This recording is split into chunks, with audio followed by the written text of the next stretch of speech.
les méchants que vous ne connaissez pas.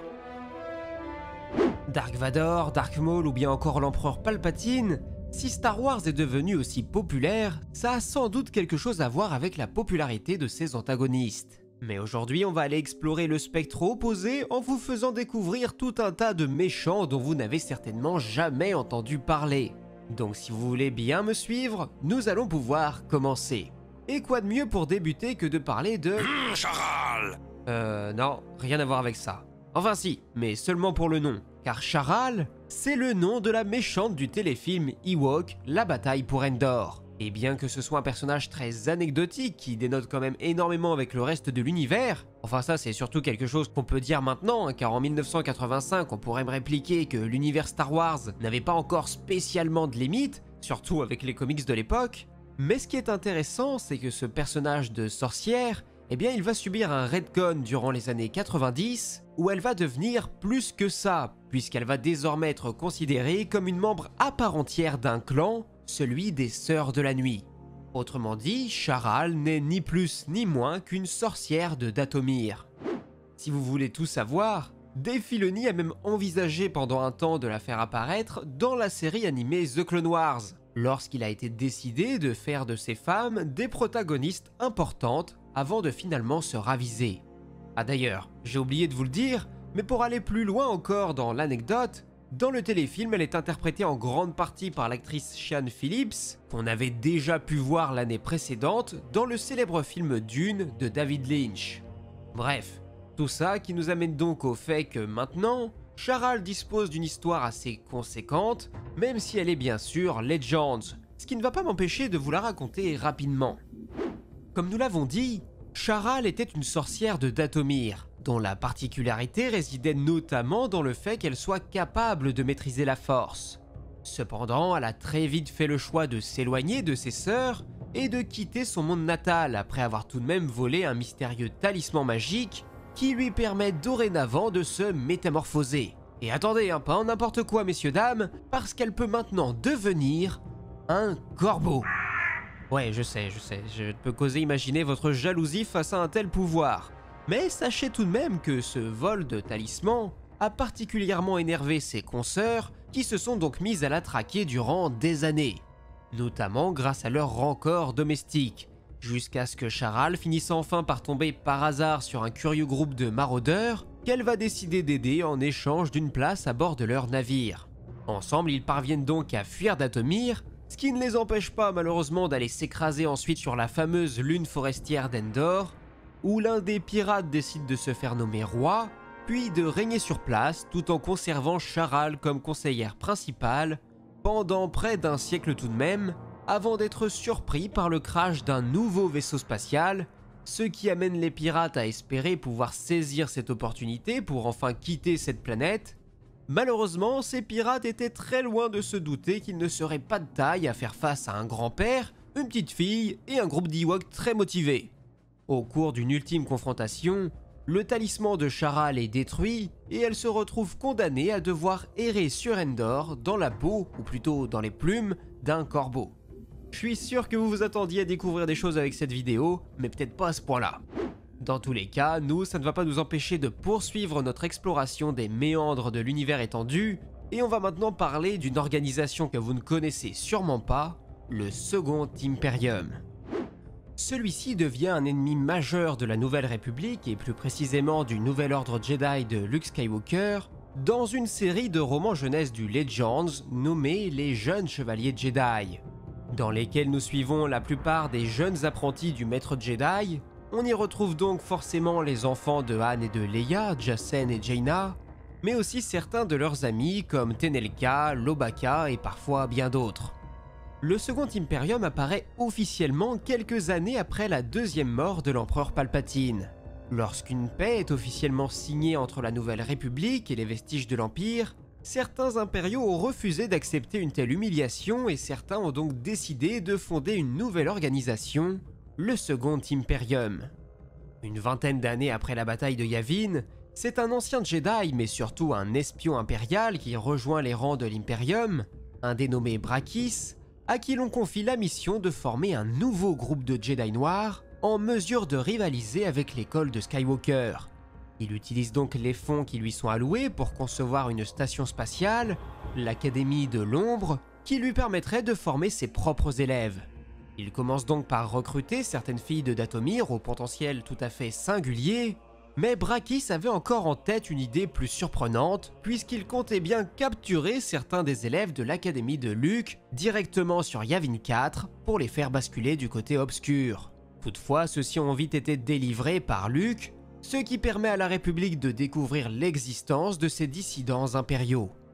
Conscient qu'un affrontement global se produirait bientôt, l'Imperium intensifie ses campagnes de recrutement, ne visant désormais plus des enfants, mais plutôt des rebuts de la société à qui l'on promet de servir la galaxie, d'avoir un véritable objectif de vie, ce qui leur permet de considérablement renforcer leur rang durant quelques temps.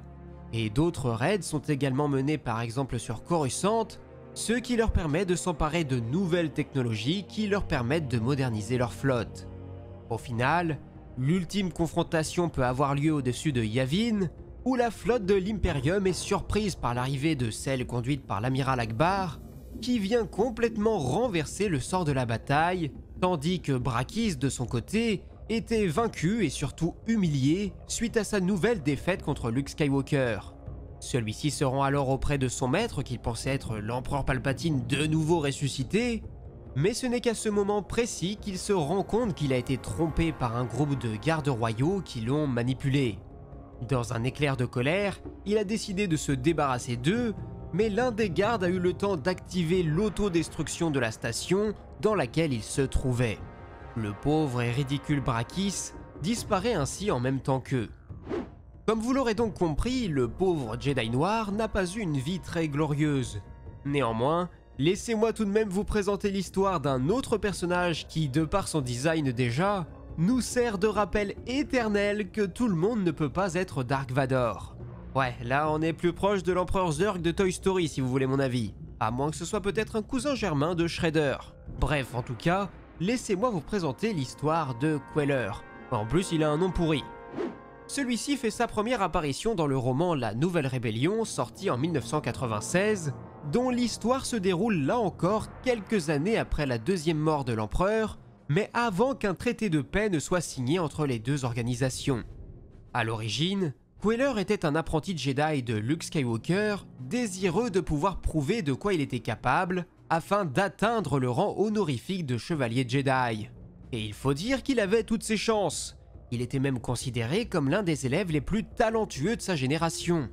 Malheureusement, après un an d'entraînement, il apprend que ses parents ont été honteusement massacrés, et lorsqu'il a l'horreur de découvrir leurs dépouilles, il sombre forcément dans un profond chagrin, ce qui laisse son cœur s'emplir d'une terrible colère qui le pousse tout droit dans les bras très réconfortants du côté obscur de la Force. Sa haine se dirige alors évidemment contre les meurtriers de ses parents, les Djiar, mais aussi envers la chancelière de la Nouvelle République, Leia Organa, qui, selon lui, n'a rien fait pour éviter qu'un tel désastre ne se produise.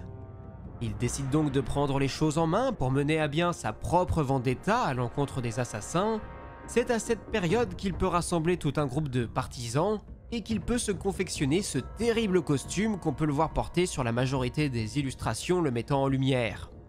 Une fois sa vengeance acquise, Queller veille à l'annihilation pure et simple du moindre partisan de ses ennemis, avant de désigner sa nouvelle cible, la Nouvelle République.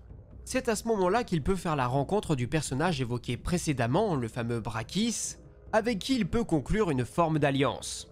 Le plan de Queller pour faire régner un climat de terreur sur la République se met alors en place. Il commence par implémenter des explosifs dans des droïdes qu'il se décide de mettre à la vente, en prenant bien sûr le soin de bien choisir ses clients. Avec l'argent reçu, il s'empresse d'acheter tous les surplus impériaux, et il fait également en sorte de piéger tout un tas de composants d'ordinateurs, dont ceux qui seraient amenés à se retrouver dans les nouveaux chasseurs X-Wing de la Nouvelle République. Pendant près de 2 ans, Queller veille à ce que ces explosifs se répandent partout à travers l'espace républicain.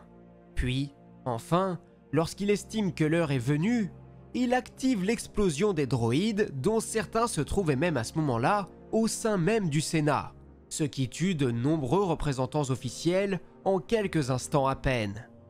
Une vague de terreur se répand instantanément et de nombreux soutiens de la cause impériale sont élus en lieu et place des anciens représentants tués durant l'attaque de Queller. Le pouvoir de Leia ne fait donc que diminuer. Toutefois, l'implication de Queller commençait forcément à se faire remarquer et celui-ci est donc devenu la cible principale de Luke Skywalker. Mais c'est finalement Leia Organa qui met un terme à ces terribles machinations, mais les opérations de ce dernier auront tout de même permis à Brakis de connaître une certaine forme d'ascension pour le succès qu'on lui connaît ensuite. Voilà plus ou moins tout ce que j'avais à dire concernant les méchants méconnus de la saga que j'avais envie de vous présenter aujourd'hui. Si le concept vous a plu, n'hésitez pas à me le dire dans les commentaires car je suis persuadé de pouvoir en trouver bien d'autres pour vous proposer de les découvrir dans une nouvelle vidéo. D'ailleurs, si celle-ci vous a plu, vous pouvez aussi la partager à vos amis, laisser un pouce bleu et vous abonner à la chaîne pour tout savoir concernant l'univers très riche qu'est celui de Star Wars. J'en profite pour remercier les gens qui soutiennent la chaîne, que ce soit ici en cliquant sur le bouton rejoindre, ou bien alors en faisant un don sur Tipeee. Merci à tous. De mon côté, il ne me reste plus qu'à vous dire à la prochaine, c'était Absolute et que la force soit avec vous. Ciao.